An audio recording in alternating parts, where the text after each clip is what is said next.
Good morning বন্ধুরা, কেমন আছেন সবাই? আশা করি সবাই ভালো আছেন, আমিও ভালো আছি। আজকে সূর্যি মামা একটু মেঘে ঢাকা আছে, বুঝলেন তো। সকাল সকাল চলে এসেছি। সবাইকে আমার জিএম সিম্পল লাইফে স্বাগত। চলুন কিছু ফুল দেখিয়ে নিই। ফুল দেখিয়ে নিলে আমারও মনটা ভালো হবে। আমি দেখেছি, কাপড় মেলতে এসে দেখলাম, দিয়ে আর থাকতে পারলাম না, ছুটতে চলে এসেছি আপনাদেরকে দেখাবো বলে। অনেক কাজ। আজকে হচ্ছে রাধা অষ্টমী। হেঁটে এসে স্নান করে কাপড় চোপড় মেলে সোজা ছাদে এসেছি। রোদ নেই বলে দাঁড়ানো যাচ্ছে না, হলে এতক্ষণ প্রচুর রোদ হয়ে যায়। তো চলুন, যার জন্য ছুটে ছুটে এলাম। আচ্ছা, এটা কেন এমন হয়ে যাচ্ছে মরো মরো? এটাকে কাটতে হবে, ছেটে দেবো। যাই হোক, কার জন্য এসেছি সবটাই দেখাবো। এই দেখুন, দেখতে পেয়েছেন? এর জন্য এসেছি। কাল ফুটেছিল এটা, আর এইটা আজ। বাবারই কি রকমই থোকা।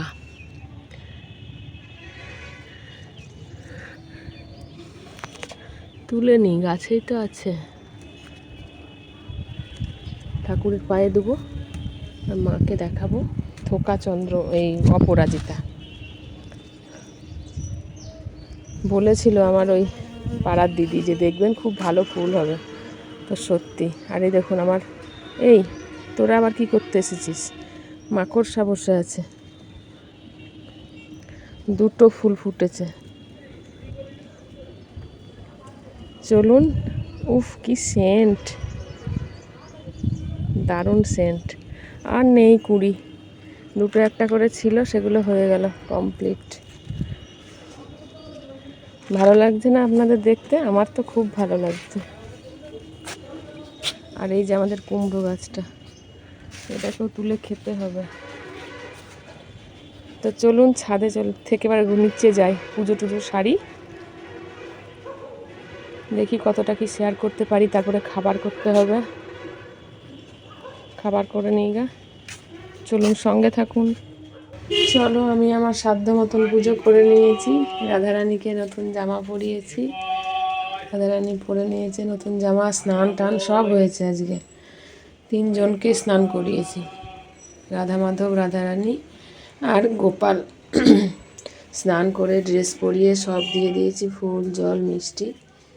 এদিকেও সব সেরে ফেলেছি। চলো সবাই দর্শন করে নাও একবার।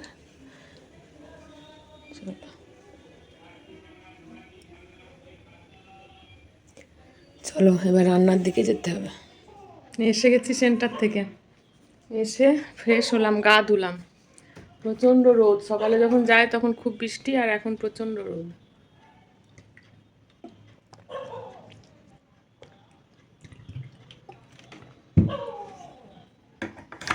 তো আজকে বুধবার, সেন্টার থেকে এলাম, এখন বাজে 3:25। 3:25 যাওয়ার সময় খেয়েছিলাম বলতে একটু টিফিন করে গিয়েছিলাম। এত বেলা পর্যন্ত থাকতে কী করে পারবো। আর দুটো লুচি নিয়ে গেছিলাম, চিনি দিয়ে। দুটো লুচির মাঝখানে চিনি দিয়েছিলাম কিছুটা, দিয়ে নিয়ে গেছিলাম। সেটা আর খেতে পারলাম না। বাপরে কি গরম। চুলটা খুলবো, ফ্যানটা চালাবো, তারপরে এখন গরম করছে, মাথা ধরে গেছে। তার জন্য এসে আর কিছু খেতে ইচ্ছা করলো না। করা আছে, দেখিয়েছি তো সব কিছুই করা আছে, কিন্তু খেতে ইচ্ছে করছিল না। দিয়ে চা করলাম, চা খাবো। মা বললো একটু তরকারি খা, ভালো লাগবে। শশা কিনবো ভেবেছিলাম, তো আর শশার বৃষ্টি পড়ছিল তখন, টিপ টিপ করে যখন যায়, আর 10:30 পেরিয়ে গেছিলো, তাহলে আর শশা কেনা হয়নি। তা ওই পথে চলে গেছি, শশা নয়, মাথার ভিতরে দপ দপ করছে। এবার মনে হচ্ছে চা খাই, এত গরমে ভালো লাগছে না, চা খেতে ইচ্ছে করছে। তো ওই তো মা বললো তরকারি খা, একটু নুন ঝাল। তো ঘুগনি নিলাম, একটু চামচ নিলাম, সেগুলো আর দেখাতে পারিনি। 2 হাতা মতন ঘুগনি নিয়েছিলাম, আর চামচে করে খেলাম। আর এবারে নিয়ে এসেছি, লাল চা খেলেই ভালো হতো। বাবারে পড়ে যাস না। এই যে চা, একবার ভাবলাম লুচি নিই, লুচি দিয়ে খাবো, তাহলে আর তেলের জিনিস ভালো লাগছে না। এই যে এই বিস্কুটগুলো নিয়েছি, 3টে নিয়েছি, এইটা দিয়ে খাবো, এটাই টিফিন হয়ে যাবে। তো আপনারা যে যেখান থেকে দেখছেন আপনাদেরকে অসংখ্য ধন্যবাদ। আর যদি ভালো লেগে থাকে তাহলে আমার পাশে থেকে যাবেন, চ্যানেলটি সাবস্ক্রাইব করে নিতে ভুলবেন না, বেল বাটনে ক্লিক করতেও ভুলবেন না। আর লাইক কমেন্টস যদি ভালো লাগে তাহলে অবশ্যই করবেন, সঙ্গে থাকুন। কি বলবো আর, দেখি রাত পর্যন্ত কি শেয়ার করতে পারি। এখনই শেষ করব না ভিডিওটা, সকাল থেকে শুরু করেছি, দেখি রাত পর্যন্ত কি টানতে পারি। তো এই চা হয়ে গেল, দাদা এসে আবার একবার চা করে দিবে, তখন খাবো, লাল চা না হয়। এখন এটা খাই, ঠান্ডা হয়ে যাবে নাহলে। ঠিক আছে, খেতে থাকি। এই বিস্কুটটা খেলে না পেটটাও ভরে যায়, আবার তেলের বিস্কুট নয়, ওই জন্য ভালো লাগে।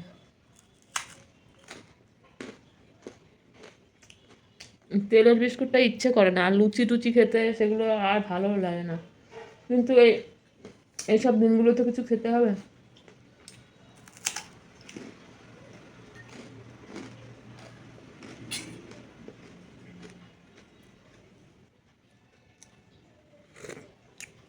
কাপটা পর্যন্ত গরম হয়ে গেছে।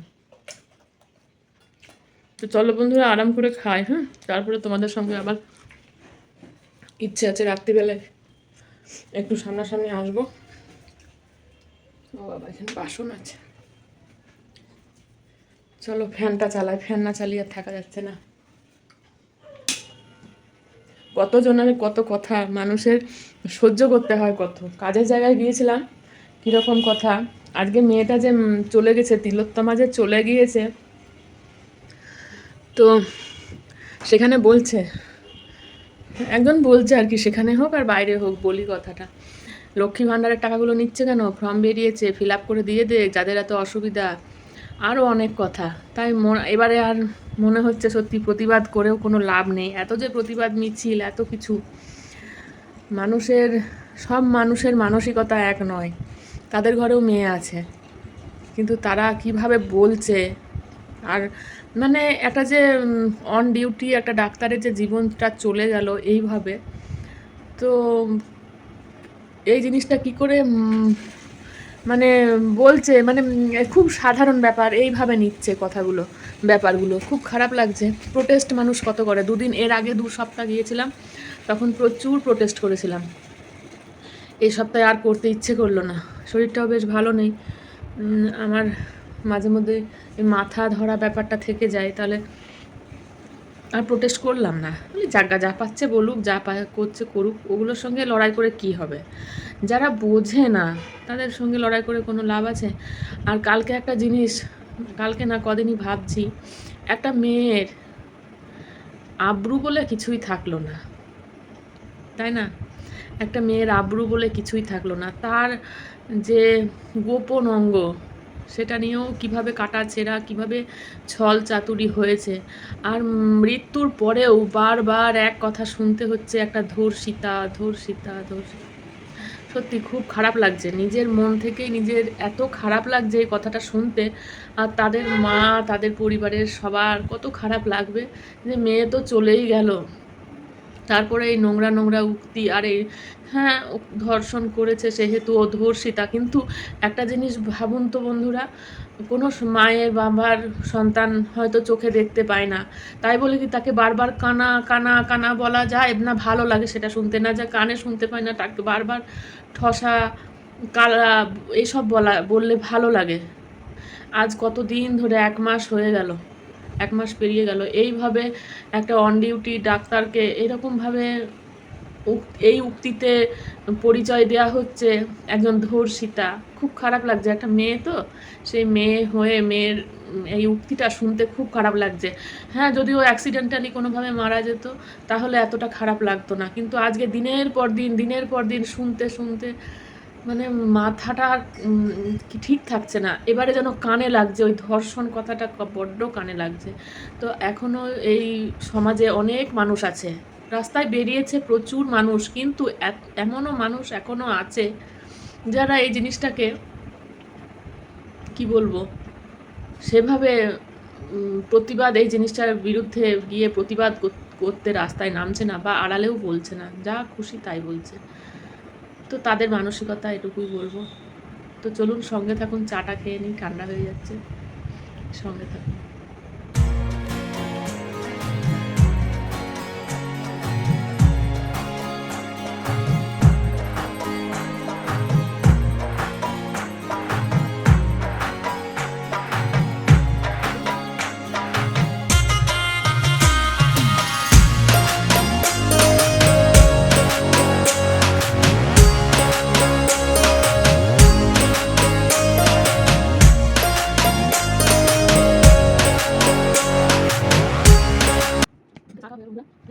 তো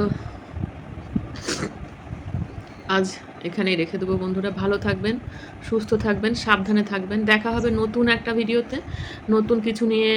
আমার কাছে তো আর নতুন কিছু থাকে না, খুব কম থাকে। তাও আর ওই কন্ট্রোভার্সি ভিডিওগুলো হ্যাঁ একটু একটু তাও ভিউজ হয়, কিন্তু কি করব বলুন তো, মনটা থেকে না সায় দেয় না।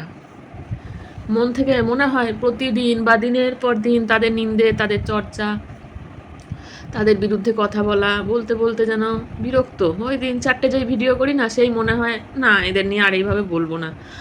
খারাপ লাগলেও কিছু কিছু হয়তো খারাপ লাগে, সেগুলো মনে হয় না সব সময় আঙুল দিয়ে তুলে দেখায়, ভালো লাগে না। তো সেগুলোই ভিউজ তাও হয়, কিন্তু এগুলোই ভিউজ হয় না, কি করব, কিছু করার নেই। যা হচ্ছে হোক, এইভাবেই এগোই টুকটুক করে কচ্ছপের গতির মতন।